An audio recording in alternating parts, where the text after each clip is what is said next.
Police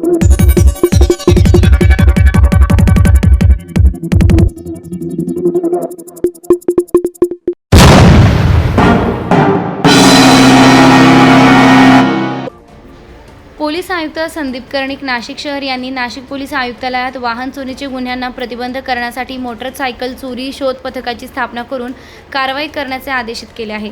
police उपनिरीक्षक मुक्तेश्वर लाड अंमलदार motorcycle चोरांचा शहरात शोध घेत गस्त करीत असताना पोलीस अंमलदार रवींद्र दिधे यांना मोटरसायकल चोरीतील संशयित आरोपी राहुल गवारे व दर्शन वागचौरे हे दोघे RTO कार्यालय पेठ रोड नाशिक या ठिकाणी येणार असल्याची गुप्त बातमीदारामार्फत खात्रीशीर बातमी मिळाली होती. त्या अनुषंगाने पथकातील अधिकारी व अंमलदार यांनी 4/9/2024 रोजी 12:30 वाजता RTO कार्यालय पेठ रोड नाशिक या ठिकाणी सापळा लावून संशयित आरोपी हर्षल उर्फ राहुल मनोहर गवारे, दर्शन राजेंद्र वागचौरे यांना ताब्यात घेऊन त्यांच्याकडे गुन्ह्याच्या अनुषंगाने तपास केला असता त्यांनी सुमारे 1 महिन्यापूर्वी एक ॲक्टिवा मोपेड व काही दिवसांपूर्वी 3 मोटरसायकली वेगवेगळ्या ठिकाणावरून चोरी केल्याची माहिती दिली आहे. त्यावरून पुढील तपास करून वाहने जप्त करण्यात आली. ते एकूण 1,20,000 रुपये किमतीची वाहने जप्त करण्यात आली आहे. आरोपी हर्षल उर्फ राहुल मनोहर गवारे याच्या विरुद्ध नांदगाव पोलीस ठाणे नाशिक ग्रामीण येथे मोटरसायकल चोरीचा गुन्हा दाखल करण्यात आला आहे. गुन्ह्यातील आरोपी व जप्त केलेल्या मोटरसायकल पुढील तपासकामी म्हसरूळ पोलीस ठाणे यांच्या ताब्यात देण्यात आल्या.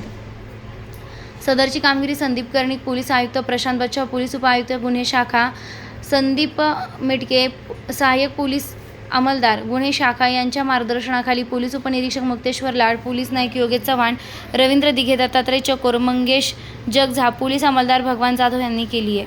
स्टार लक्ष मराठी न्यूजसाठी रफिक सय्यद.